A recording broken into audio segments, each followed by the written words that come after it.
আল্লাহ রাব্বুল আলামিন বান্দার জন্য নামাজকে ফরজ করেছেন, কিন্তু আল্লাহ পাক নামাজ পড়েন না। কথা বলেন ঠিক কিনা? আল্লাহ তাআলা বান্দার জন্য রোজা ফরজ করেছেন, হজ ফরজ করেছেন, যাকাত ফরজ করেছেন, কিন্তু কোন আমল আল্লাহ তাআলা করেন না। একটা আমল আল্লাহ তাআলা করেন।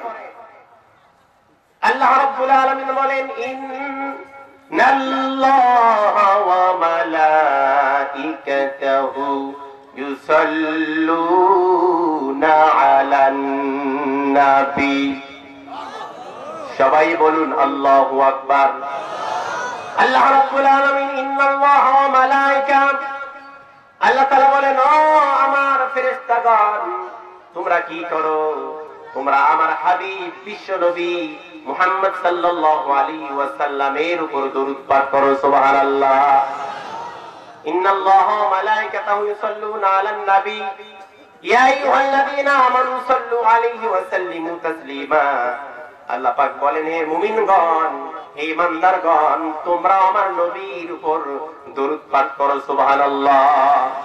শুধু তাই নয়, আল্লাহ তাআলা নিজেও বলেন, ইন্নাল্লাহ, আমি আল্লাহ রাব্বুল আলামিন নিজেও বিশ্ব নবী মুহাম্মদ সাল্লাল্লাহু আলাইহি ওয়াসাল্লামের উপর দরুদ পাঠ করি। সুবহানাল্লাহ বলে, আরো আসতে বলেন সুবহানাল্লাহ। যে নবীর সম্মান মর্যাদা এত বেশি, যে নবীর উপর স্বয়ং আল্লাহ রাব্বুল আলামিন দরুদ পাঠ করে, ফেরেশতারা দরুদ পাঠ করে, কুল কায়নাত দরুদ পাঠ করে, সেই নবীর উপর দরুদ পাঠ করার দরকার আছে না নাই? আছে। আরেকবার বলি, সাল্লাল্লাহু আলাইহি ওয়াসাল্লাম। সম্মানিত হাজিরিন, আপনারা কেমন আছেন? আলহামদুলিল্লাহ। আসতে হয়ে গেলে একটু জোরে বলেন না, কেমন আছেন? আলহামদুলিল্লাহ। মনের দিক থেকে ভালো হলেও, শারীরিক দিক থেকে ভালো হলেও, আজকে শুধু আপনি নন, আমি নই, তাম বিশ্বের মুসলিম মিল্লাত ইমানের দিক থেকে, আমলের দিক থেকে, ইসলামের দিক থেকে তাম বিশ্বের মুসলিম মিল্লাত কেউ ভালো নাই। সবাই ক্ষত বিক্ষত, সবার ইমান দুর্বল হয়ে গিয়েছে। কথা বলেন ঠিক কিনা? কারণটা হচ্ছে, যে সময় আপনি আমি বসে কোরআন শুনতে পাচ্ছি, শুনছি, বলছি, তাম বিশ্বের দিকে লক্ষ্য করুন, পার্শ্ববর্তী ভারতের দিকে লক্ষ্য করুন। দিনের বেলা প্রকাশ্যে মুসলমানদেরকে ধরে আর মারে, মুসলমান মা বোনদেরকে ইজ্জত কেড়ে নেয়, ধর্ষণ করে, কাশ্মীরে মুসলমানদেরকে মারে, মায়ানমার, ফিলিস্তিন, আফগানিস্তান, লিবানন, লিবিয়া সহ তাম বিশ্বের মুসলিম মিল্লাত নির্যাতিত, অপমানিত, লাঞ্ছিত। সেজন্য একজন মুসলমান ভাই আঘাত পেলে আর একজন মুসলমান শান্তি থেকে থাকার কথা নয়। সেজন্য আমরা মনের দিক থেকে, ইমানের দিক থেকে আমরা কেউ শান্তিতে নাই। কথা বলেন ঠিক কিনা?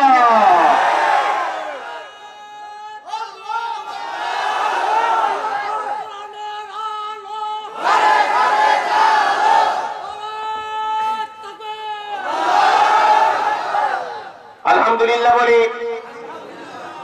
তবে আমরা যতই খারাপ থাকি, যতই নির্যাতিত হই, যতই শহীদ হই, যতই মার খাই, যতই জেলখানায় যাই, তারপরেও কোরআন থেকে আমরা শপথ দিচ্ছি, একজন মুসলমানও কোরআন থেকে কিঞ্চিত পরিমাণ দূরে সরে যাবে না, যাবে না, যাবে না। কথা বলেন ঠিক কিনা? আমার ভাইয়ারা, ততদিন বাঁচবো, যতদিন বাঁচবো ততদিন কোরআন নিয়ে বাঁচার দরকার আছে না নাই? সবাইকে বলতে হবে, আছে না নাই? সেজন্য এই কোরআন থেকে আলোচনা হবে। সবাই শুনতে রাজি আছেন তো?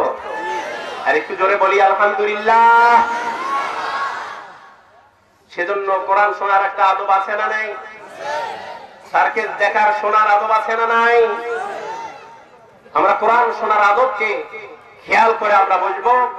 সেজন্য একটা তাকবীর দেব, এক তাকবীরের সঙ্গে সঙ্গে মর্দে মুজাহিদের মতো দাঁড়িয়ে যাবেন, আর যার সামনে যতটুকু ফাঁকা জায়গা আছে পূরণ করে বসবেন। রাজি আছেন? রাজি আছেন সবাই? নারে তাকবীর, লিল্লাহে তাকবীর। কোরআন হাদিস যেখানে, কোরআন হাদিস যেখানে, গান বাজনা যেখানে, গান বাজনা যেখানে, জনাবে বিচার যেখানে, নারে তাকবীর।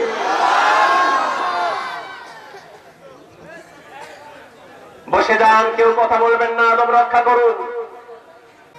আলহামদুলিল্লাহ, আপনারা ঠিক হয়ে বসে যান, আলোচনা শুরু হয়ে যাবে ইনশাআল্লাহ। খারাপ লাগতেছে আপনাদের?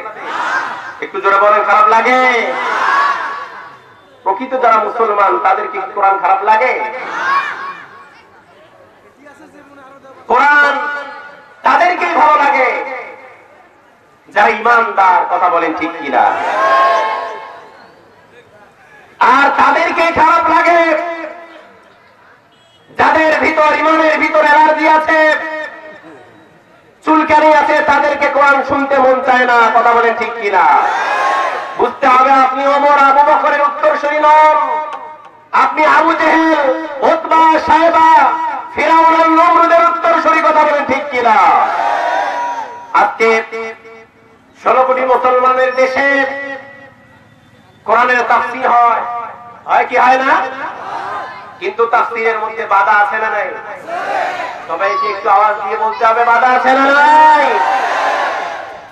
16 কোটি মুসলমানের দেশে ভারত থেকে নর্তকী ভাড়া করে গান বাজনার আয়োজন করা হয়, কোটি কোটি টাকা খরচ করা হয়, আর কোরআনের মাহফিল বন্ধ করা হয়, কথা বলেন ঠিক কিনা?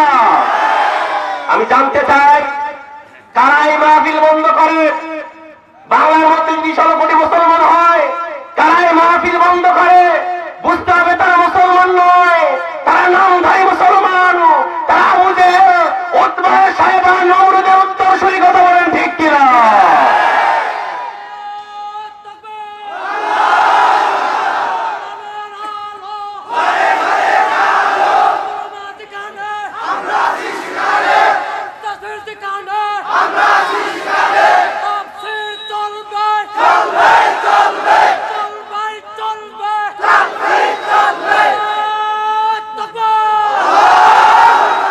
আলহামদুলিল্লাহ বলি। আমি একটা কথা বলি, আমার আলোচনার দিকে যেতে চাই। আলহামদুলিল্লাহ বলি, যে কথাটা না বললেই নয়। কারণটা হচ্ছে আমরা মুসলমান, কথা বলেন ঠিক কিনা? আল্লাহ পাক বান্দার জন্য কি লাগবে, কতটুকু আনন্দ লাগবে, উল্লাস লাগবে, সব কিছু আল্লাহ পাক কোরআনের মধ্যে দিয়েছেন, কি দেন নাই? কথা বলেন। তিবিয়ানাল লিকুল্লি শাই, আল্লাহ তাআলা প্রত্যেকটা কথা, প্রত্যেকটা জিনিস পুঙ্খানুপুঙ্খানুভাবে এই পবিত্র কোরআনের মধ্যে বর্ণনা করে দিয়েছেন। সুবহানাল্লাহ বলি। আমার বন্ধুগণ, আমরা মুসলমান, আমরা শুনবো কোরআন, কথা বলেন ঠিক কিনা? আল্লাহ রাব্বুল আলামিন বলেন, ইন্নামাল মুমিনুনা আল্লাযীনা ইযা যুকিরাল্লাহু ওয়াজিলাত কুলুবুহুম ওয়া ইযা তুলিয়াত আলাইহিম আয়াতুহু যাদাতুহুম ঈমানান ওয়া আলা রাব্বিহিম ইয়াতাওয়াক্কালুন। এক একটা করে আয়াতে কারিমা তেলাওয়াত করব যখন, আমি আমার ডান হাত তুলে ইশারা করব তখন, ইশারা করব যখন, আল্লাহু আকবার বলবেন তখন, এই কর্মসূচি চলবে ততক্ষণ, আখিরি মুনাজাত না হয়ে যতক্ষণ। রাজি আছেন যারা যারা দুহাত তুলে আল্লাহু আকবার বলে দেখান তারা।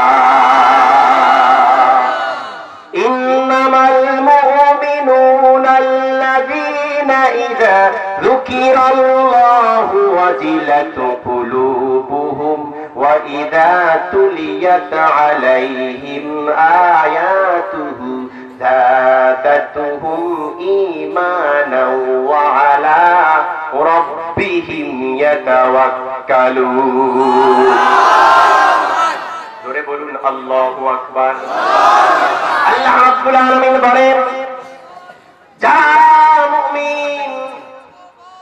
ঈমানদার, যারা মুমিন, আল্লাহ রাব্বুল আলামিন তাদের ব্যাপারে বলেন ঈমানদার যারা আল্লাহ পাকের নাম শোনা মাত্রই, আল্লাহ পাকের নাম শোনা মাত্রই তাদের অন্তরটা কেঁপে ওঠে। সুবহানাল্লাহ,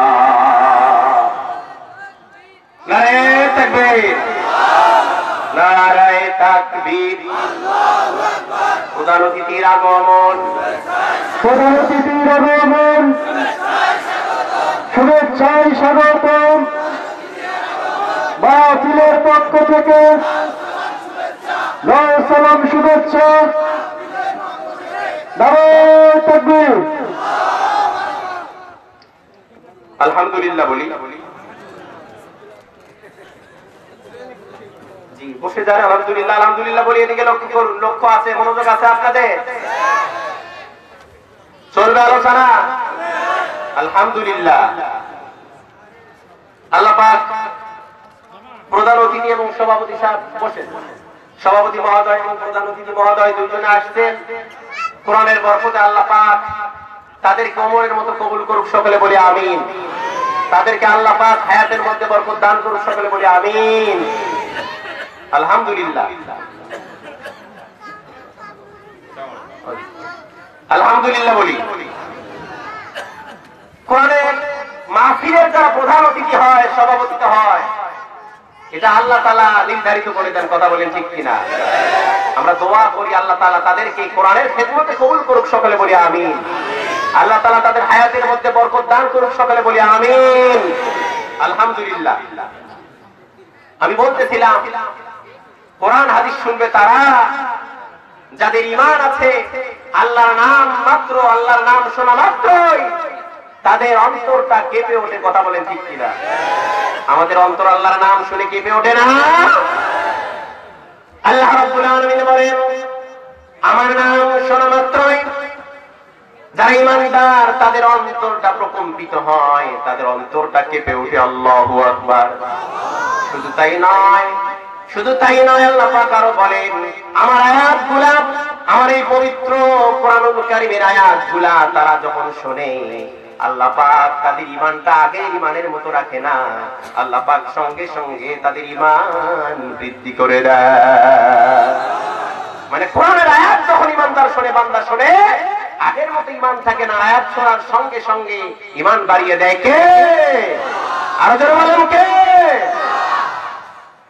তাহলে আমরা বুঝলাম যারা ঈমানদার আল্লাহর নাম শোনা মাত্রই তাদের অন্তর কেঁপে ওঠে। শুধু তাই নয়, আল্লাহ পাকের নাম শোনা মাত্রই শুধু অন্তর কেঁপে ওঠে না, আল্লাহ পাকের নিদর্শনের আয়াত শোনা মাত্রই তাদের ঈমান বেড়ে যায় এবং তাদের চক্ষু দিয়ে পানিগুলা দরদর করে পড়ে। সুবহানাল্লাহ।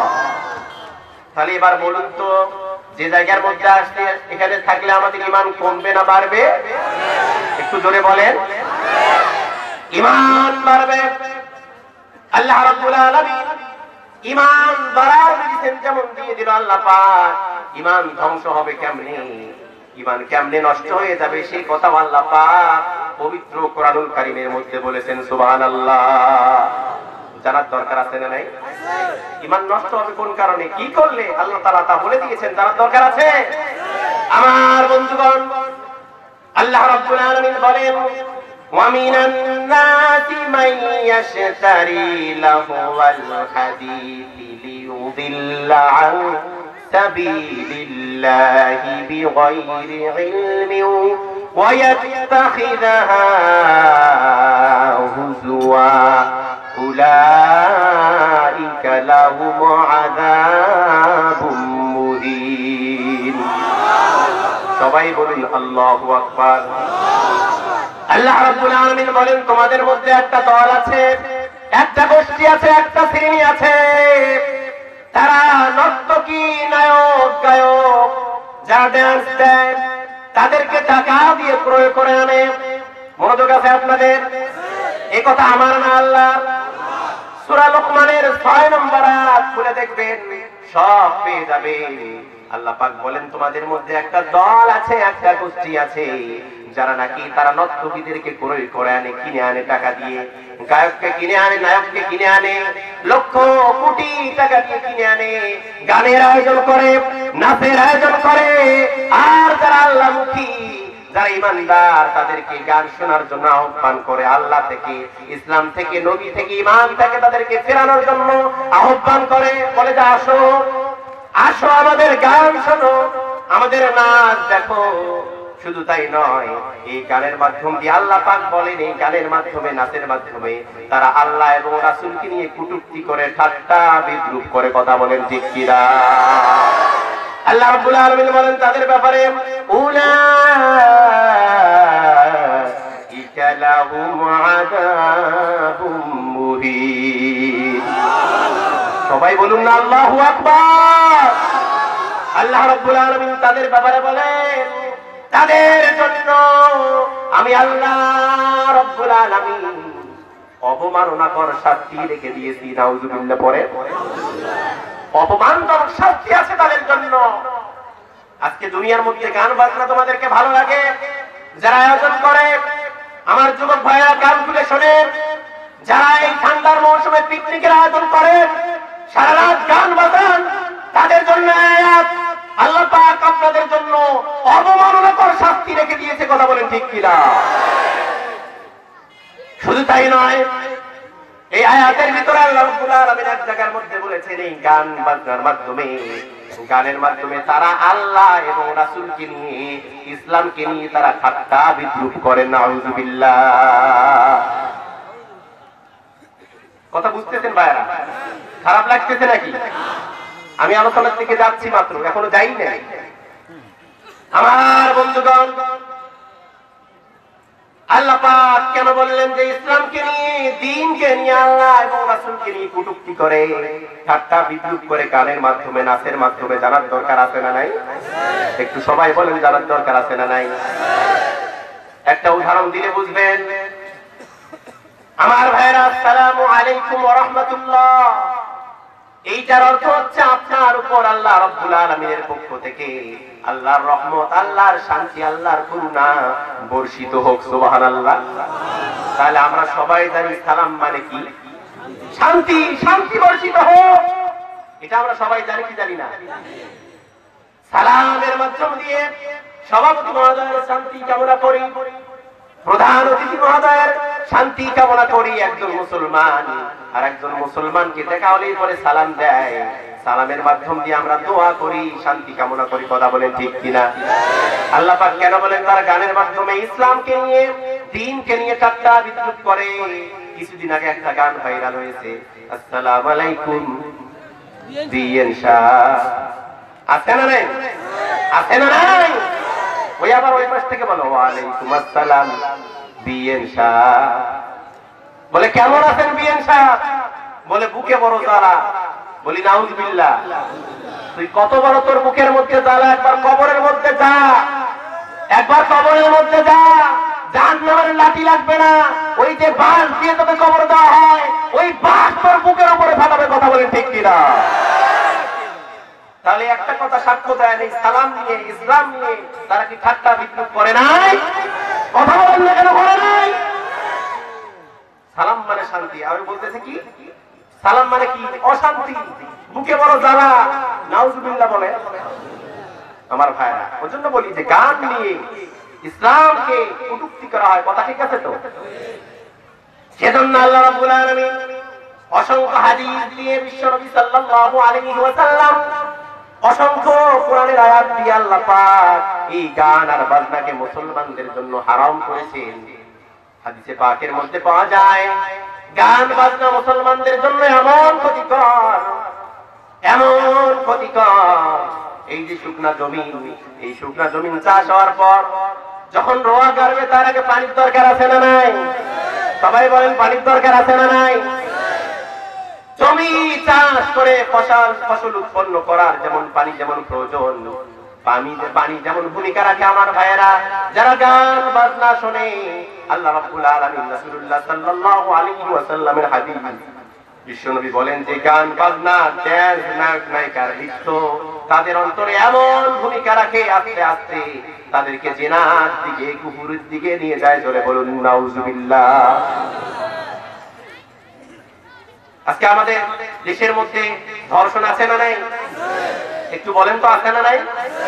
একটাই কারণ, মেয়ের একটাই কারণ, আমি কোরআন হাদিস স্টাডি করে দেখেছি, একটাই কারণ, এই অশ্লীল নৃত্য, নাটক, সিনেমা, গান বাজনার কারণে যুবকদের অন্তরের মধ্যে জিনার মতো জিনিসের উৎপত্তি হয়। কথা বলেন ঠিক কিনা? আরো যারা বলেন ঠিক কিনা? আজকে গান বাজনা চলে গিয়েছে প্রত্যেকটা ঘরে ঘরে। কথা বলে, অথচ আয়োজন করা দরকার ছিল এরকম তাফসীরুল কোরআন মাহফিল। আমি যুবকদেরকে ধন্যবাদ জানাই, এই খানপুর যুব সমাজের উদ্যোগে আজকে ঐতিহাসিক বিশাল তাফসীরুল কোরআন মাহফিল, যে মাহফিলের মাধ্যমে আল্লাহ পাক ঈমান বৃদ্ধি করে দেয়। সুবহানাল্লাহ বলেন।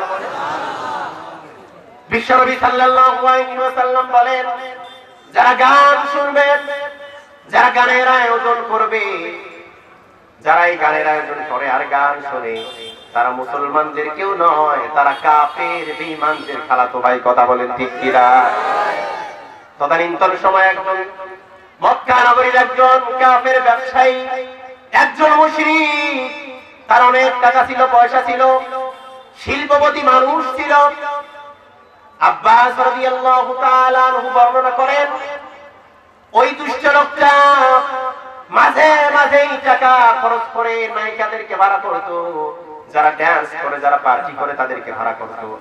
আব্দুল্লাহ ইবনে আব্বাস রাদিয়াল্লাহু তাআলা আনহু বলেন, তার উদ্দেশ্য ছিল একটাই, যারা ঈমানদার, ঈমানের দিকে যায়, যারা মুসলমান, কোরআনের দিকে যায়, ওই ঈমান থেকে, কোরআন থেকে, ইসলাম থেকে তাদেরকে বিমুখ করার জন্য গানের আয়োজন করতো, টাকা পয়সা দিয়ে নর্তকী ভাড়া করে আনতো, আর মুসলমানদেরকে ডাক দিত, তোমরা আসো, কোনো টাকা লাগবে না, পয়সা লাগবে না, এই নৃত্য দেখো, এই গান দেখো, বাজনা দেখো, কিছু লাগবে না, টাকা লাগবে না, পয়সা লাগবে না। আরে তোমাদের নবী, তোমাদের মুহাম্মদ ইসলামের কথা বলে, নামাজের কথা বলে, তোমাদের মুহাম্মদ নবী দ্বীনের কথা বলে, রোজার কথা বলে, এমনকি আল্লাহর জমিনে আল্লাহর দ্বীন কায়েমের জন্য নিজের জীবনটা পর্যন্ত বিসর্জন দেওয়ার কথা বলে। তোমরা ছাড়ো, তোমাদের মুহাম্মাদের ধর্ম ছেড়ে দাও, আসো আমাদের গানের বাড়িতে আসো, গান শোনো। জোরে বলুন নাউজুবিল্লাহ। আরো জোরে বলুন নাউজুবিল্লাহ। এই আয়োজন যখন করা হলো, আল্লাহ রাব্বুল আলামিন বিশ্ব নবীর উপর ওহী নাযিল করে দিলেন। আল্লাহ রাব্বুল আলামিন বলেন, ওয়া মিনান নাসি মান ইয়াশতারি লাহুয়াল হাদীথি লিয়ুদিল্লা আন সাবিলিল্লাহি বিগাইরি ইলমিন ওয়া ইয়াত্তাখিদাহা হুজুয়া উলাইকা লাহুম আযাবুম মুহিন। আল্লাহ রাব্বুল আলামিন সূরা লুকমানের 6 নম্বর আয়াত আল্লাহ পাক নাযিল করে দিলেন, হে নবী, আপনি তাদেরকে বলে দেন, যারা এরকম টাকা পয়সা দিয়ে তোমাদের মধ্যে, নবী বলতেছে আমাদের মধ্যে, তোমাদের মধ্যে, কাফেরদের মধ্যে একটা দল আছে, একটা গোষ্ঠী আছে, তারা কি করে, তারা রক্ত বিক্রয় করে, গান বাজনার জন্য মানুষকে ভাড়া করে, আর তাদেরকে আল্লাহ থেকে, দ্বীন থেকে বিমুখ করার জন্য, ইসলাম থেকে বিমুখ করার জন্য মানুষকে তারা গানের দিকে ডাকে। আর এই গানের মাধ্যমে তারা আল্লাহ এবং রাসূলকে নিয়ে কটূক্তি করে, ঠাট্টা বিদ্রূপ করে। আল্লাহ পাক বলেন, উলাইকা লাহুম আযাবুম মুহিন, তাদের জন্য আল্লাহ পাক অবমাননাকর শাস্তি রেখে দিয়েছেন। জোরে বলুন নাউজুবিল্লাহ। তাহলে আমরা গান শুনবো না কোরআন শুনবো? জোরে বলেন, কোরআন শুনবো না গান শুনবো? কারা কারা গান শুনবো দুহাত তোলেন। গান শুনবে না? এই গানের মাধ্যমে ঈমান নষ্ট হয়। আজকে মানুষেরা নামাজ পড়ে, অনেক যুবক নামাজ পড়ে, নামাজের মধ্যে মনোযোগ নাই। কথা বলেন ঠিক কিনা? আহা, হাদিসে পাকের মধ্যে পাওয়া যায়, শেষ জামানায় মসজিদগুলো হবে অনেক সুন্দর, চাকচিক্য, কিন্তু মানুষের ঈমান হবে দুর্বল। কথা বলেন ঠিক কিনা?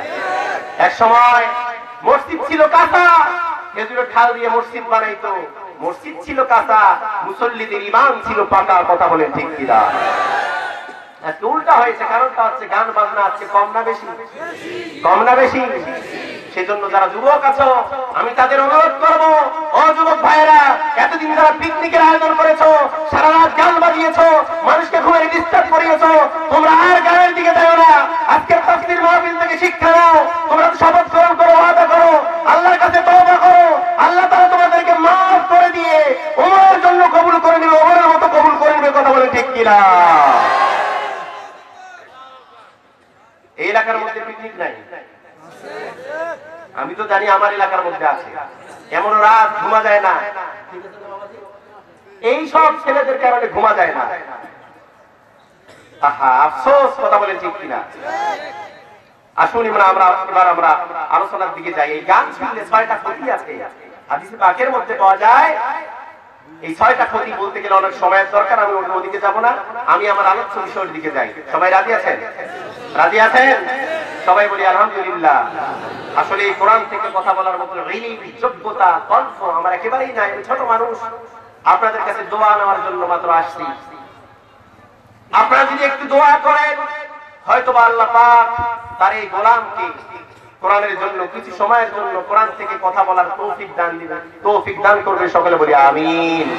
আর একটু জোরে বলি আমিন। শয়তান আমাদের শত্রু না বন্ধু? একটু সবাই বলেন না কেন? শত্রু। শয়তান ওয়াদা করে আসছিল যে আল্লাহ আমি তো জাহান্নামে যাবই, তোমার যারা বান্দা আছে জান্নাতে যারা যেতে চায়, আদম সন্তানকে আমি জান্নাতে যেতে দিব। শয়তান বলেন, আল্লাহ রাব্বুল আলামিনকে কি বলেন? আল্লাহ রাব্বুল আলামিন বলেন, সুম্মা লাআতিয়ান্নাহুম মিন বাইনি আইদিহিম ওয়া মিন খালফিহিম ওয়া আন আইমানিহিম ওয়া আন শামাইলিহিম ওয়া লা তাজিদু আকসারুহুম শাকিরিন। শয়তান বলেন, আল্লাহ আমি তোমার বান্দাকে জান্নাতে যেতে দেব না। আল্লাহ বলে কেমনে? আল্লাহ তাআলাকে শয়তান বলেন, আল্লাহ তোমার বান্দাকে আমি ডান দিক থেকে পাকড়াও করব, বাম দিক থেকে পাকড়াও করব, সামন থেকে পাকড়াও করব, পিছন থেকে পাকড়াও করব। আল্লাহ বলে, না শয়তান পারবি না। তুই যখন ওয়াসওয়াসা দিবি, পাকড়াও করবি, তারা পানাহ চাইবে কার কাছে? একটু বলেন কার কাছে? আল্লাহ রাব্বুল আলামিন ভালো করে জানেন শয়তান সবচেয়ে বেশি ওয়াসওয়াসা দেয় তখন বান্দা কোরআন শুনে, যখন কোরআনের তাফসীর করে, যখন শয়তান বলে তখন যে খবরদার একটু ডান বাম দেখিও, পিছন দেখিও, খবরদার কোরআনের কথা বলা যাবে না। কিসসা কাহিনী তো আছে না নাই? শয়তান ওয়াসওয়াসা দিয়ে বলে কোরআনের হক কথাগুলো বলার দরকার নাই, নামাজের কথা বলেন, রোজার কথা বলেন, এটা বলেন ওটা বলেন, আসল কথা বলার দরকার নাই। এই নামাজ কায়েম করতে গিয়ে বিশ্বনবী সাল্লাল্লাহু আলাইহি ওয়াসাল্লাম উহুদের জমিনে মার খেয়েছেন, তায়েফের ময়দানে দান্দার শহীদ করেছেন, উহুদের ময়দানে দান্দার শহীদ করেছেন, তায়েফের ময়দানে রক্ত ঝরিয়েছেন। শয়তান ওয়াসওয়াসা দেয়, খবরদার এইগুলা কথা বলা যাবে না। কথা বলেন ঠিক কিনা? আল্লাহ বলে, না রে শয়তান পারবি না। আল্লাহ রাব্বুল আলামিন সঙ্গে সঙ্গে বান্দার জন্য আবার দোয়াও শিখায় দেন। আল্লাহ পাক বলেন, ওয়া ইযা ক্বারাআতাল কুরআনা ফাস্তাইয বিল্লাহি মিনাশ শাইতানির রাজীম। আল্লাহ পাক বলেন, বান্দা যখন কোরআন পড়বে, ও বান্দা শয়তানের যাবতীয় ওয়াসওয়াসা থেকে আমি আল্লাহ রাব্বুল আলামিনের কাছে পানাহ চাইবা। সুবহানাল্লাহ। তাহলে এখন কোরআনের আলোচনার দিকে যাব। পানাহ চাইবো কার কাছে? সবাই বলুন কার কাছে? একটু জবান ছেড়ে দিয়ে সবাই বলুন, আউযু বিল্লাহি মিনাশ শাইতানির রাজীম। বিসমিল্লাহির রাহমানির রাহিম। ইন্না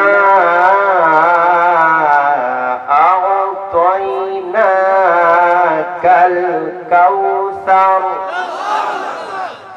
ফাসাল্লি লিরাব্বিকা ওয়ানহার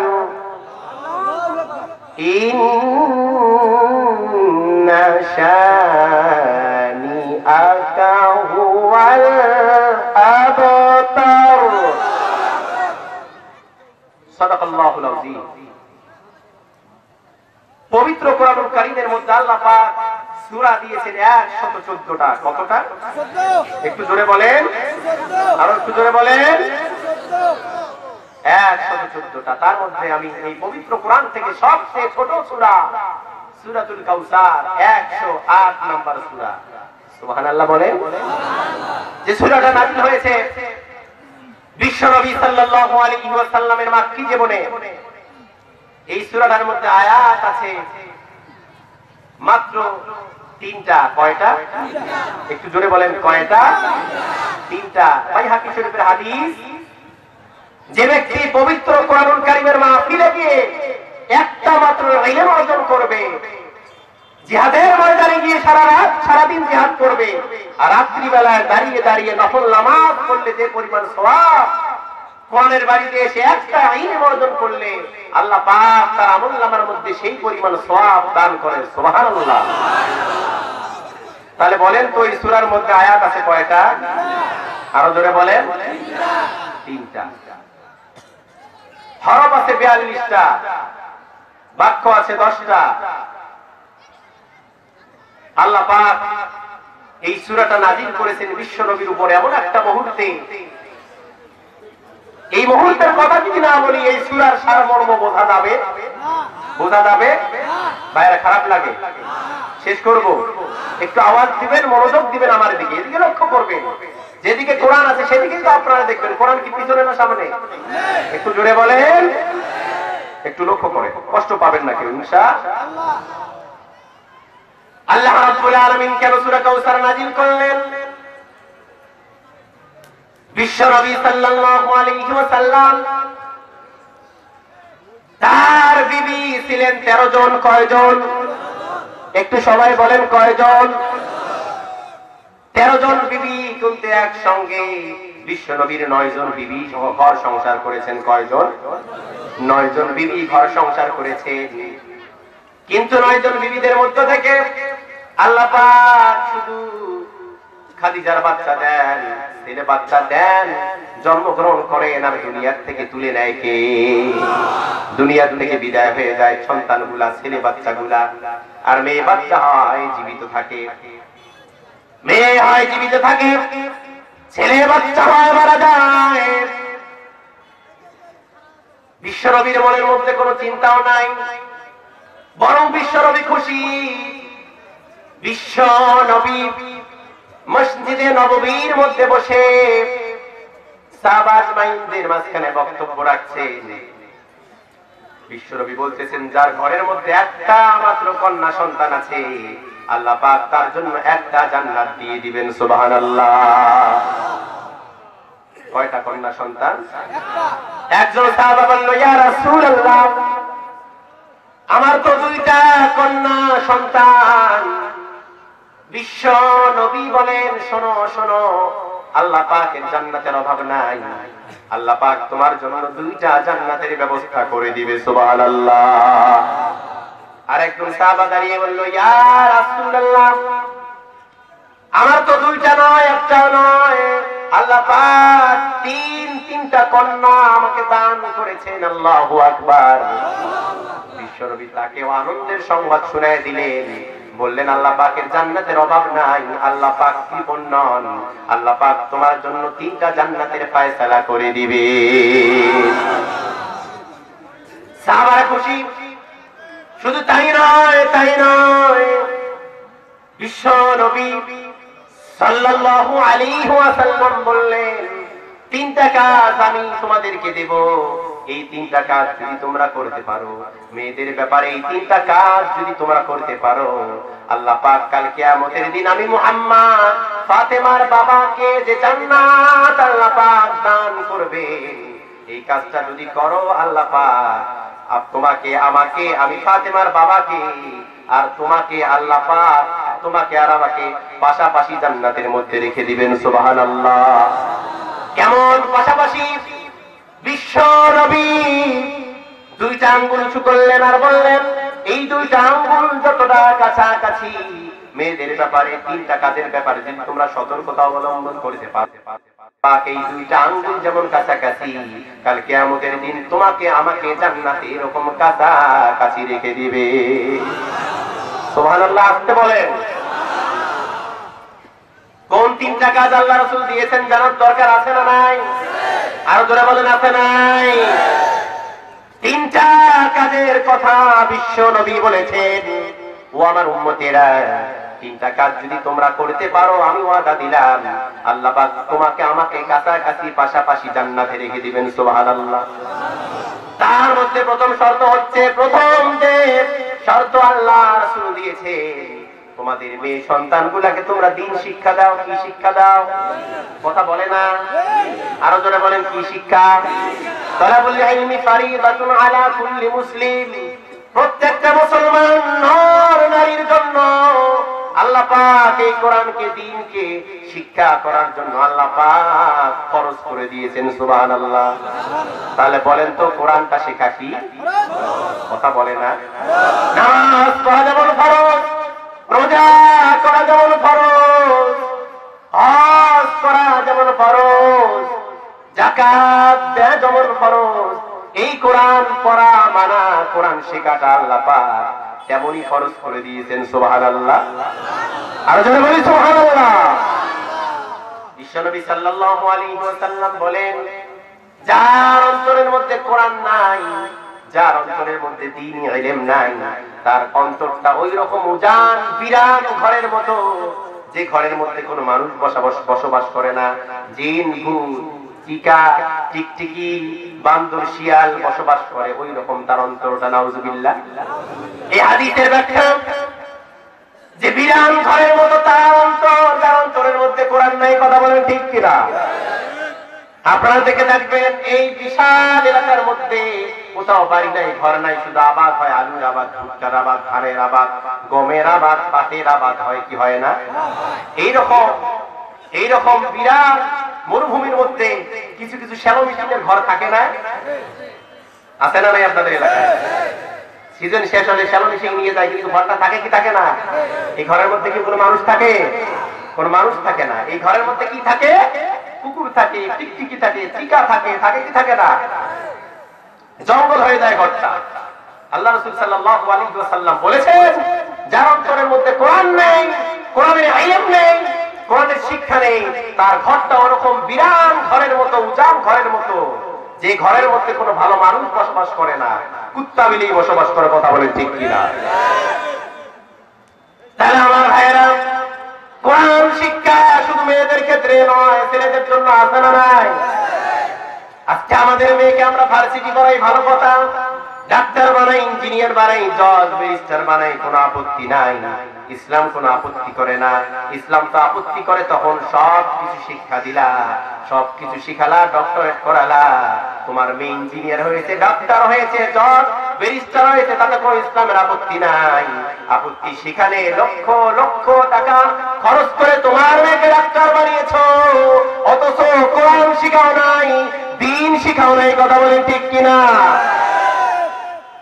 আছে না নাই? এটা হচ্ছে এক নম্বর। তাহলে আমাদের মেয়েকে আমরা কি শিক্ষা দেব? আমি কিন্তু বলি নাই স্কুলে পড়াবেন না, ভার্সিটি পড়াবেন না, কথা একবার বলেছি নাকি?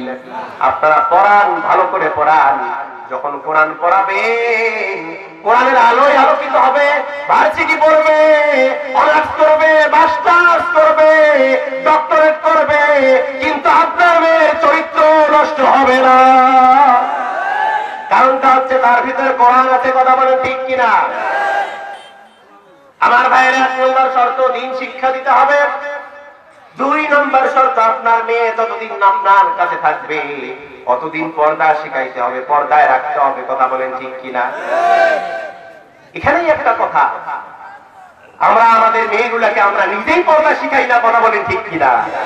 ক্লাস 8 এর বাচ্চা, সাবালক একটা মেয়ে, কিছু বাবা আছে এই বাচ্চাটাকে নিয়ে হুন্ডার মধ্যে নিয়ে জিন্সের প্যান্ট পরায়া হুন্ডার মধ্যে দুই পা দিয়ে বসায়া বাজারের মধ্যে নিয়ে যায়, এমন কুলাঙ্গার সমাজের মধ্যে আছে না নাই?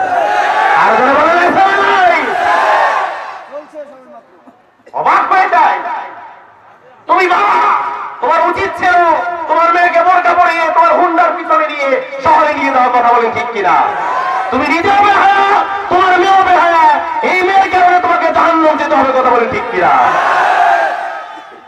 যেমনটা মেয়েদের জন্য আল্লাহ পাক জান্নাত দিবে, তেমনটা আজকাল বাবা এবং মা কিছু মেয়েকে অমানুষ করার জন্য পর্দা না শিখার কারণে যত হজ করুক, ইবাদত করুক, নামাজ পড়ুক, কোন আমল কবুল হবে না, ওই মেয়ে সহ জাহান্নামে যেতে হবে।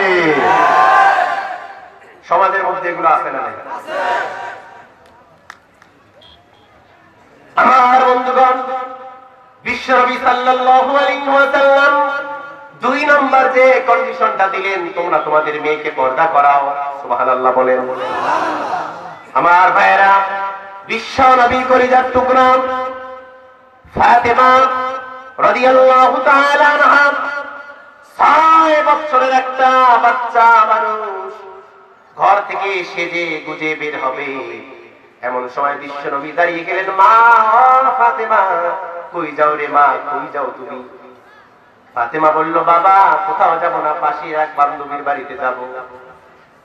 বিশ্বনবী তাকে সতর্কবাণী শোনায় দিলেন, শোনো ফাতেমা, শোনো, আমি তোমার বাবা মুহাম্মদ, তোমার বয়স 6 বছর, তুমি প্রায় সাবালিকা হয়ে যাচ্ছ, খবরদার, যে সেজে গুজে তুমি তোমার বান্ধবীর বাড়িতে যাও, এটা তোমাদের জন্য বৈধ নয়, বরং তোমার বান্ধবীর বাড়িতে তুমি যাবা, কোনো আপত্তি নাই, তোমাকে যেতে হবে পর্দার সহিত।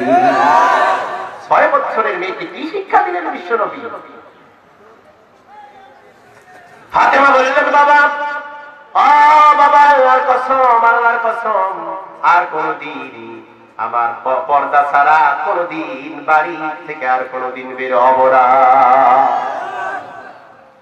আর কোনদিন পর্দা ছাড়া বাড়ি থেকে বের হয় নাই। আর আমরা বলি আমাদের মেয়ের বয়স 10 বছর, এখনো ছোট, বলে না যে হুজুর আমার মেয়েটা এমনিতেই লম্বা হয়েছে, বয়স মাত্র 10 বছর, বলে কি বলে না?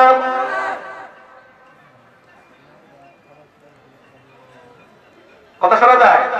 খারাপ লাগছে নাকি? সেজন্য মেয়েদেরকে পর্দা করার দরকার আছে না নাই? আর জোরে বলেন, আছে না নাই? আল্লাহ পাক আমাদের মেয়েগুলোকে পর্দাওয়ালি বানায় দেখ, সকলে বলি আমিন। 3 নম্বর যে ব্যাখ্যা, বিশ্বনবী সাল্লাল্লাহু আলাইহি ওয়াসাল্লাম বলেছেন, ওই বাবাকে আল্লাহ পাক জান্নাতের মধ্যে দিবে, সে আর আমি ফাতেমার বাবা জান্নাত এত পাশাপাশি হবে, 2টা আঙ্গুল যেমন কাছাকাছি, তার জান্নাত আর আমার জান্নাত হবে কাছাকাছি। 3 নম্বর শর্ত হচ্ছে ওই মেয়েটাকে একটা সৎ পাত্রস্থ করতে হবে। সুবহানাল্লাহ। তার মানে সৎ যোগ্যতা সম্পন্ন একটা সৎ ছেলের হাতে দিতে হবে, সৎ জামার হাতে মেয়েটাকে তুলে দিতে হবে, যখনই মেয়েটা সাবালক হবে, কথা বলেন ঠিক কিনা? আজকে তো আমরা সৎ খুঁজি না, নামাজি ছেলে খুঁজি না, দাড়িওয়ালা ছেলে খুঁজি না, বলে যা ওটা চলবে না, ওটা মাওলানা, ওটা হাফেজ, ওটার মুখে দাড়ি, এরকম চলবে না, আছে না নাই? আপনি ডাক্তারকে দেন, তাতে আপত্তি নাই, বড় উচ্চ শিক্ষিত বড় মাপের সরকারি চাকরি করে তাকে দেন, কোনো আপত্তি নাই, কিন্তু দেখতে হবে আপনার জামাই সৎ না অসৎ। আপনার জামাই যে ইনকাম করে, এই ইনকামের মধ্যে সুদের টাকা আছে না নাই, ঘুষের টাকা আছে না নাই? আপনার জামাই যে পুলিশের চাকরি নিয়েছে, কয় লক্ষ টাকা ঘুষ দিয়ে চাকরি নিয়েছে, জানার দরকার আছে না নাই? বরং তো এগুলো জানেই না। আবার বলে যে আমার বেতন তো শুনছিলাম 18,000, আউট কামাই আছে না নাই? বলে কি বলে না? আরে আউট কামাই মানে কি? মানে ঘুষ আছে না নাই? এরকম ঘটনা আমাদের বাড়ি, আমাদের এলাকা আমি দেখেছি। নাউজুবিল্লাহ পড়বেন না? আউট কামাই কি? নাউজুবিল্লাহ পড়ে। সেজন্য এই 3টা কাজ যদি কোনো মেয়ের বাবা করতে পারে, আল্লাহ পাক বিশ্বনবী সাল্লাল্লাহু আলাইহি ওয়াসাল্লামের হাদিস, আল্লাহ পাক তাকে এমন একটা জান্নাতের মধ্যে দিবে যে জান্নাতে বিশ্বনবী আর ওই মেয়ের বাবা পাশাপাশি থাকবে। সুবহানাল্লাহ, আরো জোরে বলি সুবহানাল্লাহ। আমি বলতেছিলাম বিশ্বনবীর মেয়ে হয় জীবিত থাকে, ছেলে হয় মারা যায়। কাফের বেঈমান আবু জেহেল, উতবা, শায়বা, ওয়ালিদ ইবনে মুগীরা তারা চিন্তা করলেন বিশ্বনবীকে কোনোভাবে ইসলাম থেকে দূরে সরা যায় না। দিন দিন বিশ্বনবীর হাতে হাত দিয়ে কালেমা পড়ে মুসলমান হচ্ছে, আমাদের বাপ দাদার ধর্মকে ত্যাগ করে মুসলমান হচ্ছে। কথা বলেন ঠিক কিনা? কেমনে ফিরা যায়? দারুন নাদওয়ার বৈঠকের মধ্যে মন্ত্রী পরিষদ গঠন করে তারা সবাই সিদ্ধান্ত নিল মুহাম্মদকে আর জীবিত রাখা যাবে না। কারণটা হচ্ছে মুহাম্মদ আমাদের বাপ দাদার ধর্মের বিপক্ষে কথা বলে, আমাদের মূর্তি পূজার বিপক্ষে কথা বলে। মুহাম্মদ মানুষকে ইসলামের দিকে ডাকে, কোরআনের দিকে ডাকে। না না, মুহাম্মদকে যেহেতু কোনোভাবে আটকা যায় না, মুহাম্মদকে মারা ছাড়া আর কোনো বিকল্প পথ নাই। নাউজুবিল্লাহ। কে মারবে মুহাম্মদকে? কেমন সাহসী আছে? একজন যুবক দাঁড়িয়ে গেল, যার নাম ওমর ইবনে খাত্তাব রাদিয়াল্লাহু তাআলা আনহু। তখনও মুসলমান হন নাই, তিনি তখনও মুসলমান হন নাই। তিনি দাঁড়িয়ে গেল না, তিনি দাঁড়িয়ে বলল যে না, এটা তো মানা যায় না। মুহাম্মদ আমাদের ধর্মের বিপক্ষে কথা বলে, আমাদের 14 গোষ্ঠীর ধর্মের বিপক্ষে কথা বলে যে না, আমি মুহাম্মাদের কল্লাটা উড়াই দেব, মুহাম্মাদের কল্লা আমি টুকরা টুকরা করে দেব। নাউজুবিল্লাহ বলেন। আমার ভাইয়েরা, অনেক ঘটনা। এই কথা শুনে আবু জেহেল বড় খুশি হয়ে গেল। আবু জেহেল বলল যে না, এটা ওমর তার অন্য কারো কাজ নয়, অন্য কাউকে দিয়ে হবে না। ওমর যাও, এটা তোমার কাজ। ওমর বিশ্বনবীর কল্যাণ নেওয়ার জন্য ঘোড়ার মধ্যে চড়ে ওমর বিশ্বনবীর বাড়ির দিকে ঘোড়াটাকে ছুটায় দিল। নাউজুবিল্লাহ। আমার ভাইয়েরা, বিশ্বনবীর কল্যাণ নেওয়া তো দূরের কথা, একজন সাহাবার সঙ্গে দেখা হলো। বলল, ওমর কই যাও? কেন যাও? কই যাও তুমি? বলল যে আমি মুহাম্মাদের কল্যাণ নেওয়ার জন্য যাচ্ছি। কারণটা হচ্ছে মুহাম্মদ আমাদের বাবা, আমাদের মা, আমাদের 14 গোষ্ঠীর ধর্মের বিপক্ষে কথা বলে। মুহাম্মদকে আর জীবিত রাখা যাবে না, মুহাম্মদকে আমি কতল করব। নাউজুবিল্লাহ পড়ে। ওই সাহাবা বলল যে না, এটা তো হয় না, তোমার নিজের ঘরকে আগে সামলাও। তুমি কি জানো না, তোমার বোন ফাতিমা আর তোমার ভগ্নিপতি সাঈদ দুজনে ইসলাম গ্রহণ করে মুসলমান হয়েছে। তুমি তোমার নিজের ঘর আগে সামলাও, তারপর মুহাম্মদকে মারো। আমার ভাইরা, বিশ্বনবী সাল্লাল্লাহু আলাইহি ওয়াসাল্লামকে আর মারতে গেলেন না, তার বোনের বাড়ির দিকে ঘোড়াটাকে ছুটাই দিলেন। বোনকে অনেক ঘটনা, আমার ভাইরা, বোনকে মারতে মারতে মেরে ফেলার উপক্রম। তার ভগ্নিপতি সাঈদ পালিয়ে গেল। বোন এক পর্যায়ে বলে ফেললো, ভাই আমাকে কত মারবা, মারো। মারতে মারতে যদি মেরেও ফেলো রে ভাই, আল্লাহর কসম ইসলাম থেকে, কোরআন থেকে চুল পরিমাণ দূরে সরে যাব না। আল্লাহু আকবার বলেন। আজকে মায়ানমারের মুসলমানের, ভারতের মুসলমানের, কাশ্মীরের মুসলমানের কোনো দোষ নাই। তারা যে ঈমান বাদ দিয়ে বদ্ধ হতো, ইহুদি নাসারা খ্রিস্টান হতো, তাদেরকে মারা হতো না। কথা বলেন ঠিক কিনা? তাদের একটা অপরাধ, তারা সব কিছু মেনে নিয়েছে, কোরআন ছাড়তে পারে নাই। কথা বলেন ঠিক কিনা? বিধান আল্লাহ পাকের পক্ষ থেকে নাযিল হওয়া কোরআন আমি তিলাওয়াত করতেছিলাম। সুবহানাল্লাহ। ওমর আরব দেশের মানুষ ছিলেন, কোরআনের আয়াতের তরজমা বুঝতেন কি বুঝতেন না?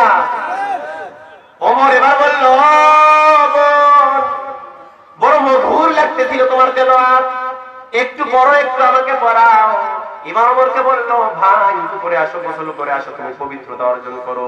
পবিত্রতা অর্জন করার পর তার বোন শোনাই দিলেন কোরআনের কোন আয়াত, কোন সূরা তিলাওয়াত করেছিলেন।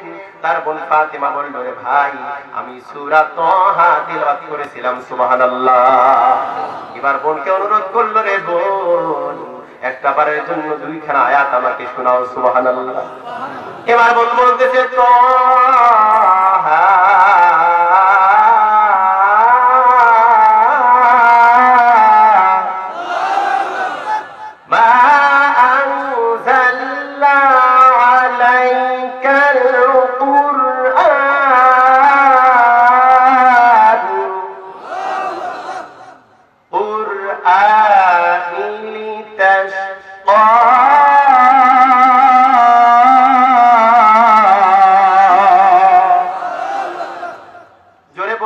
আল্লাহু আকবার।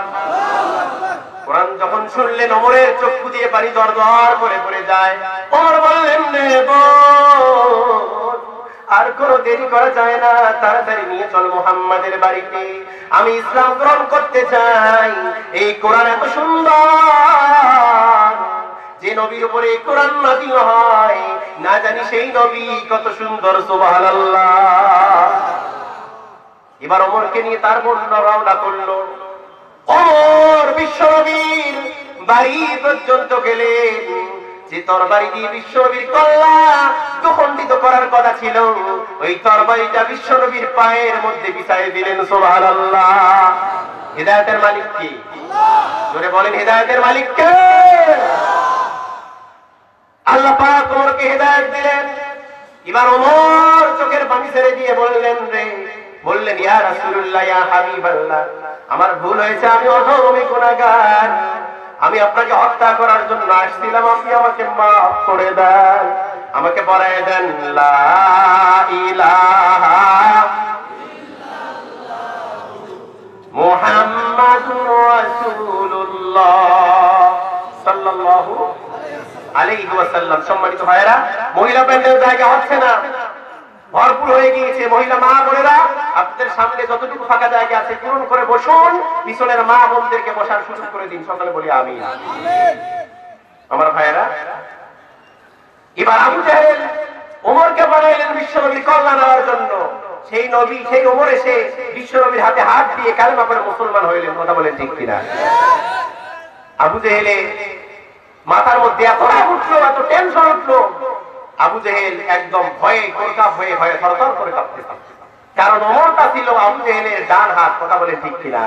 ওমর যতদিন ছিল বিশ্বনবী মুহাম্মদ সাল্লাল্লাহু আলাইহি ওয়াসাল্লামকে মারার মতো সিদ্ধান্ত তারা নিতে পেরেছিল, কিন্তু ওমর আজকে তাদের দলের মধ্যে নাই, তাদের মাথা খারাপ, কেমনে মুহাম্মদকে মারবে? কথা বলেন ঠিক কিনা?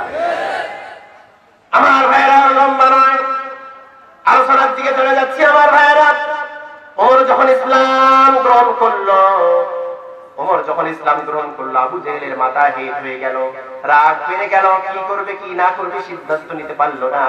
হঠাৎ করে একদিন দারুণ আর একটা বৈঠক ডাক দিয়ে সবার কাছে মতামত পেশ করলো যে শোনো, মুহাম্মদকে মেরে হবে না, মামলা হামলা জেলখানার মধ্যে বন্দী রেখে হবে না, মুহাম্মদকে নির্যাতন করে হবে না, মুহাম্মদের বিরুদ্ধে একটা মাত্র ষড়যন্ত্র যদি করতে পারো তাহলে মুহাম্মদকে, ইসলামকে, কোরআনকে দমন করা সম্ভব, আর তা না হলে সম্ভব না। জোরে বলুন নাউজুবিল্লাহ, জোরে বলুন নাউজুবিল্লাহ।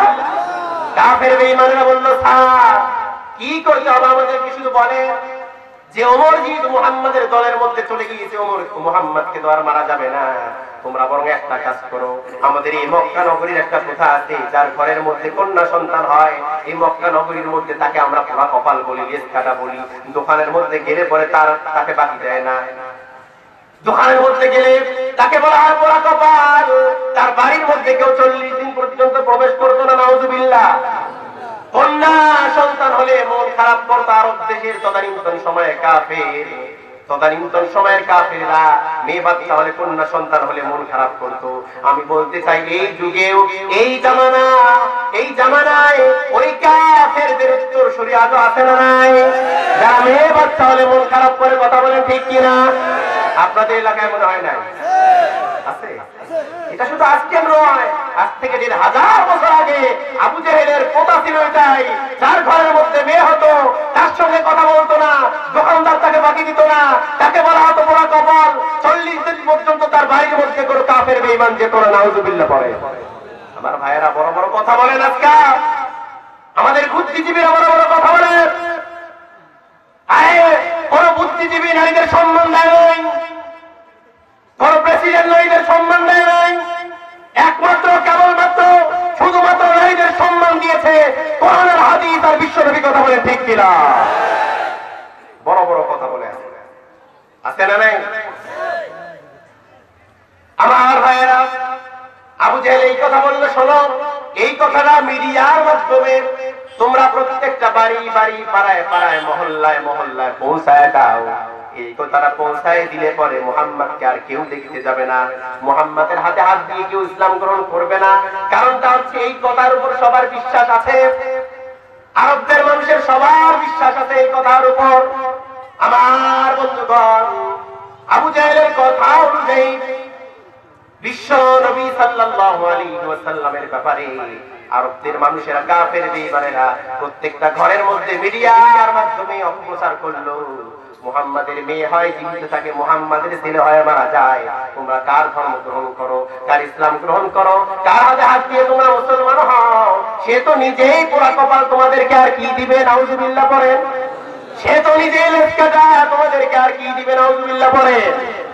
আমার বন্ধুগণ, কাফেররা আরো বলেন, এ কাফেররা শোনো, মুহাম্মাদের ছেলে নাই শুধু মেয়ে, তোমরা কি জানো না মুহাম্মদ যখন দুনিয়ার থেকে চলে যাবে, দুনিয়ার থেকে যখন বিদায় হবে, মুহাম্মাদের পক্ষে, ইসলামের পক্ষে লাঠি ধরার মতো কেউ নাই। কারণটা হচ্ছে কে লাঠি ধরবে? মুহাম্মাদের তো ছেলে বাচ্চা নেই, সন্তান নাই, মুহাম্মাদের পক্ষে ইসলামের বিপক্ষে কেউ লাঠি ধরার নাই। নাউজুবিল্লাহ পড়ে না? এইভাবে যখন অপপ্রচার করলো, এই কথাটা এত কাজে লাগলো, মিডিয়ার মাধ্যমে সন্ত্রাসী তারা করলো। আমার মনে হয় তাম বিশ্বের মধ্যে এই মিডিয়া সব চাইতে বড় শত্রু ইসলামের কথা বলেন। কারণটা হচ্ছে ইসলামের জন্য, কোরআনের জন্য তারা যে কাজ, ভালো কাজগুলো করেছে, তার চাইতে ইসলামের, কোরআনের, মুসলমানদের সব চাইতে তারা মানে খারাপ কাজগুলো করেছে বেশি। ইসলামের যে উপকার করেছে তার চাইতে অপকার কম করেছে না বেশি করেছে? বেশি করেছে। খোঁজ নিয়ে দেখেন, ইসলামের যে পরিমাণ ভালো কাজ করেছে তার চাইতে হাজার গুণ খারাপ করেছে। কাজে মিডিয়া ইসলামের পক্ষে আগেও ছিল না, এখনো নাই, কিয়ামত পর্যন্ত থাকবে না। কথা বলেন ঠিক কিনা? একটা উদাহরণ দেই। এই যে আমাদের পার্শ্ববর্তী দেশ ভারত, ভারতের লোকেরা যুবকদেরকে বললে, যুবকেরা তোমরা কাশ্মীরে যাও, মুসলমান মা বোনদেরকে ঘর থেকে টেনে টেনে বের করো, তাদেরকে ধর্ষণ করো। এই কথাটা কোন মিডিয়ার মধ্যে আজ পর্যন্ত আসে নাই। কথা বলেন ঠিক কিনা? কথা বলেন। ভারতের যুবকেরা গেল সেখানে, মাদেরকে, বোনদেরকে ধর্ষণ করলো। যখন তারা একটু ঘুরে দাঁড়ালো, প্রতিবাদ জানালো, তাদের ইজ্জত আবরু রক্ষা করার জন্য, তাদের দেশকে স্বাধীন করার জন্য, নিজেকে মুক্ত করার জন্য, যখনই তারা ঘুরে দাঁড়িয়েছে, এই মিডিয়া তখন তারা বিশ্বের মধ্যে প্রচার করেছে যে কাশ্মীরের মুসলমান, তারা মুসলমান নাই, তারা জঙ্গি, তারা সন্ত্রাস। কথা বলেন ঠিক কিনা? যখনই তারা জিহাদের কথা বলেছে, ঘুরে দাঁড়িয়েছে, নিজের রাষ্ট্রকে স্বাধীনতার কথা বলেছে, তখনই তাদেরকে জঙ্গি আর সন্ত্রাস বলা হয়েছে। কিন্তু এই বেঈমানেরা ধর্ষণ করলো, এটা কেন বলা হলো না? কথা বলেন ঠিক কিনা? তাহলে বোঝা গেল মিডিয়া কি আমাদের বন্ধুরা শত্রু? ইসলামের বন্ধুরা শত্রু? আমার বন্ধুগণ, এই মিডিয়ার মাধ্যমে তাম মক্কার মধ্যে অপপ্রচার করা হলো। বিশ্বনবী পোড়া কপাল, বিশ্বনবীর মেয়ে হয় জীবিত থাকে, ছেলে হয় মারা যায়, বিশ্বনবীর কথা কেউ তোমরা শুনবে না। আমার ভাইয়েরা, এই কথা ছড়িয়ে ছিটিয়ে পড়লো। বিশ্বনবী সকালবেলা বাড়ি থেকে বের হলো কালেমার দাওয়াত দেওয়ার জন্য, কিন্তু একটা মানুষও ইসলাম গ্রহণ করে না। বিশ্বনবীকে দেখলে দরজা বন্ধ করে দেয়, গেট বন্ধ করে দেয়, কেউ কথা বলে না, কেউ দেখতে আসে না। বিশ্বনবী সন্ধ্যা হয়ে গেল, বাড়ির মধ্যে ফিরল। বাড়ির মধ্যে ফিরে সাহাবাদেরকে ডাক দিলেন। সাহাবারা প্রতিদিন কয়েকজন মানুষ মুসলমান হতো, আমাকে দেখার জন্য লোকজন দলে দলে আসতো। আজকে কি হলো, কেন লোকজন আসে না, কেন ইসলাম গ্রহণ করে না? সাহাবারা তল্লাশি করে দেখলো, গঞ্জে, গ্রামে, এলাকায়, পাড়ায় পাড়ায়, মহল্লায় খোঁজ নিয়ে দেখলো অন্য কোনো কারণ নয়, মিডিয়ার মাধ্যমে অপপ্রচার করা হয়েছে। বিশ্বনবী পোড়া কপাল কি জন্য? বিশ্বনবীর ছেলে হয় মারা যায়, বিশ্বনবীর মেয়ে হয় আর জীবিত থাকে, বিশ্বনবী পোড়া কপাল, বিশ্বনবী লেসকাটা। নাউজুবিল্লাহ পড়ে। এই কথার জন্য বিশ্বনবী ইসলাম কেউ গ্রহণ করে, বিশ্বনবীর হাতে কেউ হাত দিয়ে কালেমা পড়ে না, কেউ দেখতেও আসে না। আমার ভাইয়েরা, বিশ্বনবীর মনটা বড়ই খারাপ। তাফসীরকারক লেখেন, বিশ্বনবী ঈশার নামাজ পর একটু ঘুমিয়ে যান, তন্দ্রা অবস্থায় একটু শুয়ে পড়ে। এমন সময় আল্লাহ পাক জিবরাইলকে ডাক দিয়ে বললেন যে জিবরাইল আর করো না দেরি, তাড়াতাড়ি চলে যাও সূরা কাউসার নিয়ে মুহাম্মাদের কাছে তাড়াতাড়ি চলে যাও। মুহাম্মাদের মনটা বড় খারাপ, মুহাম্মাদের চোখের মধ্যে পানি, মুহাম্মাদের মন ভালো করার দায়িত্ব অন্য কারো নয়, তামাম বিশ্বের স্রষ্টা আমি আল্লাহ পাক মুহাম্মাদের মনটা ভালো করে দিতে চাই। সুবহানাল্লাহ। আল্লাহ পাক সঙ্গে সঙ্গে আল্লাহ পাক জিবরাইলকে সূরা কাউসার পবিত্র কোরআন কারীমের 108 নম্বর সূরা নাযিল করলেন। জোরে বলুন সুবহানাল্লাহ। জিবরাইলের মাধ্যমে সূরা কাউসার নাযিল করলেন। ইন্না আ'তাইনাকাল কাউসার ফাসাল্লি লিরাব্বিকা ওয়ানহার ইন্না শানিআকা হুয়াল আবতার। আল্লাহু আকবার। বিশ্বনবীর উপর যখন ওহী নাযিল হয়ে গেল, বিশ্বনবী ঘুম থেকে উঠলেন, একটা হাসি মারলেন, চেহারার মধ্যে একটা সুন্দর সুন্দর একটা মন মানসিকতা নিয়ে উঠলেন, চেহারাটার মধ্যে হাসি। সাহাবারা বললেন, ইয়া রাসূলুল্লাহ, একটু আগেই তো আপনি দুঃখ প্রকাশ করলেন, কেউ ইসলাম গ্রহণ করে না, কেউ ঈমান আনে না, কেউ মুসলমান হয় না, এখন আবার আপনি আসতেছেন কেন?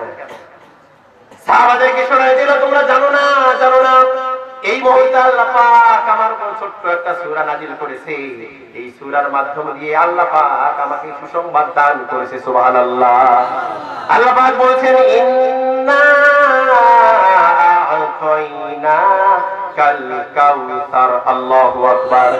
আল্লাহ পাক বলেন, হে নবী, আপনার ছেলে নাই, আপনার ছেলে সন্তান নাই, তাতে কি হয়েছে?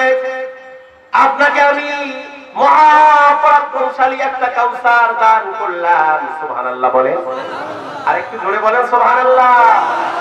আল্লাহ পাক বলতে চান, ইন্না আ'তাইনাকাল কাউসার, নিশ্চয় আমি আপনাকে মহাপরাক্রমশালী এক বরকতপূর্ণ পবিত্র একটা কাউসার দান করেছি। সুবহানাল্লাহ।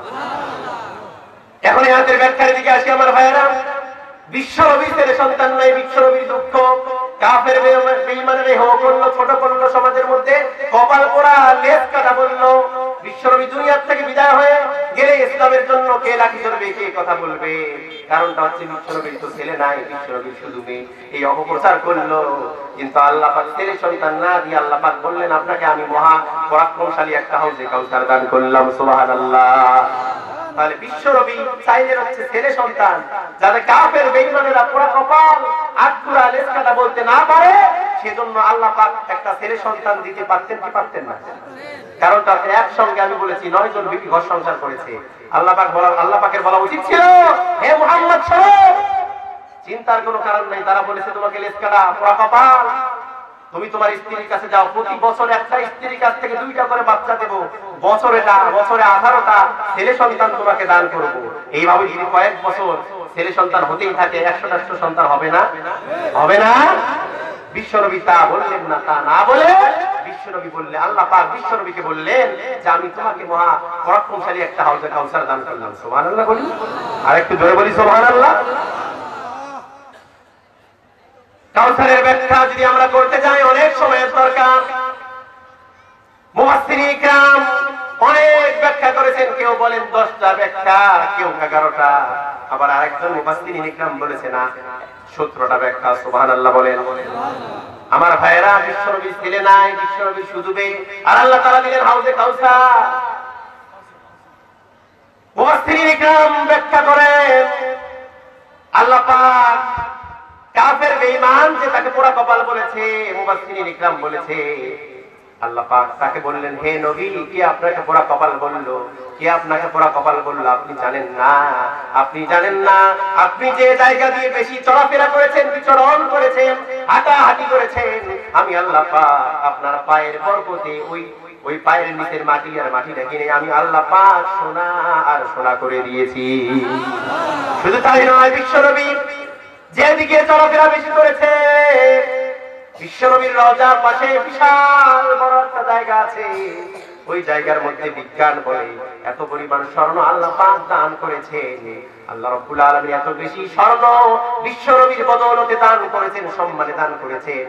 তামাম বিশ্বের স্বর্ণগুলো যদি এক পাল্লায় রাখা হয়, বিশ্বনবীর রওজার পাশের স্বর্ণগুলো যদি এক পাল্লায় রাখা হয়, বিশ্বনবী সাল্লাল্লাহু আলাইহি ওয়াসাল্লামের রওজার পাশে যে স্বর্ণগুলো আছে, বিজ্ঞান বলে ওই স্বর্ণগুলোর পাল্লাটাই ভারী হয়ে যাবে।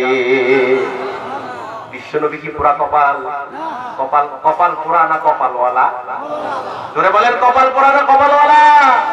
আমার ভাইরা, যে কপালওয়ালা নবী বিশ্বনবী মুহাম্মদ সাল্লাল্লাহু আলাইহি ওয়াসাল্লামকে নিয়ে যারা বাজে মন্তব্য করে, যারা কটূক্তি করে, যারা বিশ্বনবীর পবিত্র স্ত্রীদেরকে নিয়ে যারা কটূক্তি করে, এরা মানুষ নয়, এরা জানোয়ার, এরা কুত্তা শিয়ালের চাইতে খারাপ। কথা বলেন ঠিক কিনা? আমার কথা, 16 কোটি মুসলমানের দেশে বিশ্বনবীকে নিয়ে বারবার কটূক্তি করা হয়েছে, বাজে মন্তব্য করা হয়েছে। একটা মাত্র নাস্তিক মুরতাদ কুলাঙ্গারকে ধরেন, ফাঁসি দিয়ে মারেন, তার রক্ত আর হাড্ডি কুত্তা বিলাই দিয়ে খাওয়ার। কথা বলেন ঠিক কিনা? এর আমাদের পক্ষে দাঁড়িয়েছেন কারা কারা? দু হাত তুলে দেখা।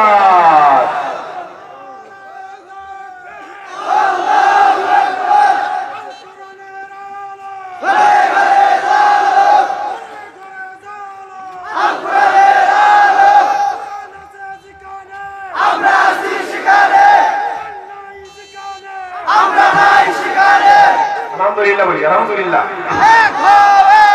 তাহলে কি নবী কপাল পোড়া না কপালওয়ালা? একটু জোরে বলেন, কপাল পোড়া না কপালওয়ালা?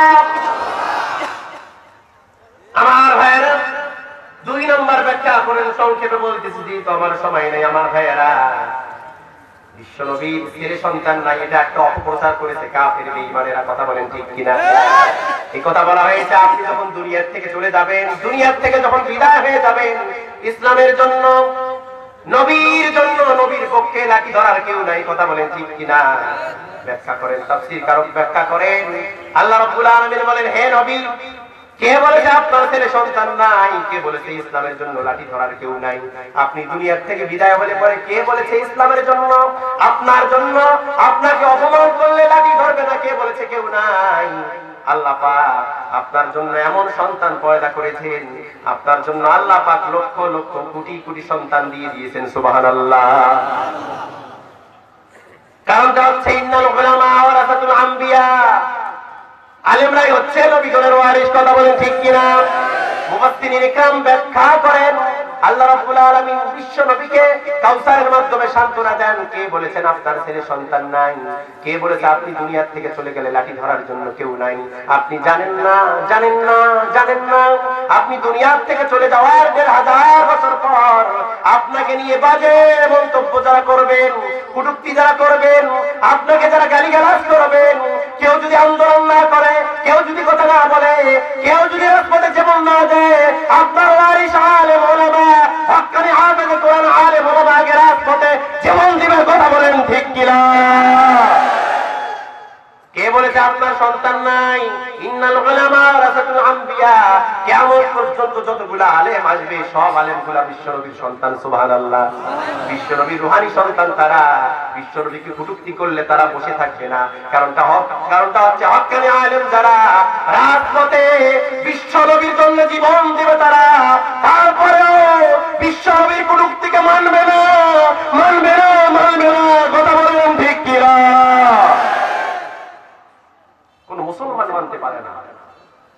যে দলের হোক, নবী আমাদের একজন, আল্লাহ আমাদের একজন, কোরআন আমাদের একটা। যদি জীবন দিতে হয় সেই নবীর জন্য, আল্লাহর জন্য, কোরআনের জন্য, কারা কারা জীবন দিতে রাজি আছেন? দু হাত তুলে আল্লাহ দেখা।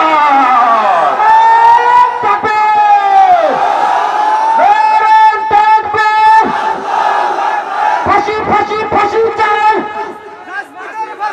ফাঁসি ফাঁসি ফাঁসি চাই, নাস্তিকদের ফাঁসি চাই। আলহামদুলিল্লাহ বলি, আলহামদুলিল্লাহ।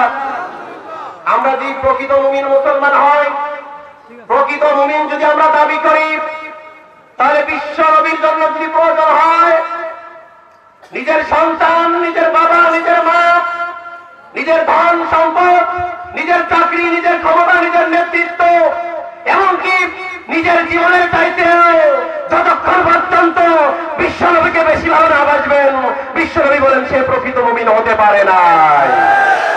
নামাজ পড়লেই প্রকৃত মুমিন হওয়া যায়?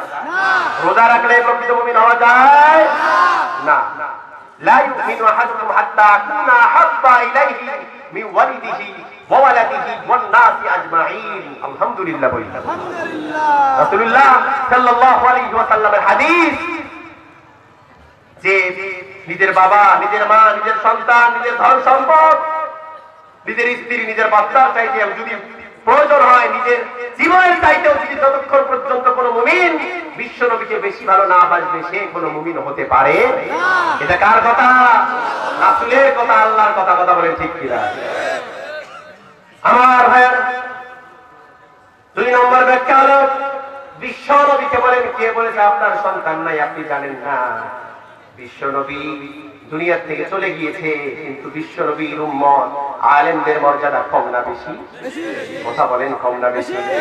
আলেমদের মর্যাদা এত বেশি, হাদিসে পাকের মধ্যে পাওয়া যায় বনি ইসরাইলের কোন নবীর পিছনে কেউ যদি নামাজ পড়ে, আর এই জামানার হক্কানি বুজুর্গ কোন আলেমের পিছনে যদি কেউ নামাজ পড়ে, বনি ইসরাইলদের নবীর পিছনে নামাজ পড়লে যে পরিমাণ সওয়াব, এই জামানার একজন হক্কানি আলেমের পিছনে নামাজ পড়লে আল্লাহ পাক সেই পরিমাণ সওয়াব দান করে।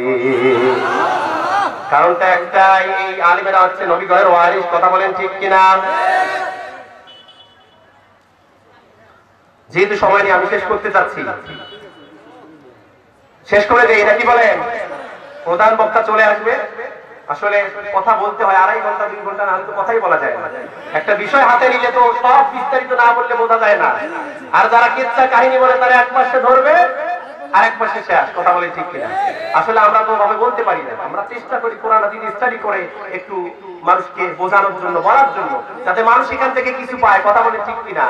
কানের মধ্যে হাত দিয়ে কিচ্ছা কাহিনী বললাম, কানতে কানতে বাড়ি চলে গেলেন, কোন ফায়দা আছে? কোন শিক্ষা আছে? এই সূরা কাউসার থেকে শিক্ষা নিতে হবে। আর 3-4-5 মিনিটের মধ্যে আমি শেষ করবো ইনশাআল্লাহ। তাহলে আলেমদের মর্যাদা আছে না নাই? কারণটা হচ্ছে আলেমদেরকে আল্লাহ পাক এমন সম্মান দিয়েছেন, মর্যাদা দিয়েছেন। বাল্লিগু আন্নী ওয়ালাউ আয়া। আল্লাহ রাসূল বলেছেন তোমরা যদি আমার পক্ষ থেকে একটা বাণী জানো, একটা ইলম জানো, একটা হক যদি জানো, এইটা তোমরা অন্যের কাছে পৌঁছায় দাও। সুবহানাল্লাহ বলে। আর আজকে তাফসীর কারকেরা তাম বিশ্বের মধ্যে, তাম বাংলার জমিনের মধ্যে হক্কানি আলেম ওলামা সেই দাওয়াত নিয়ে বাংলার এক প্রান্ত থেকে আরেক প্রান্তে যাচ্ছে। কথা বলে ঠিক কিনা?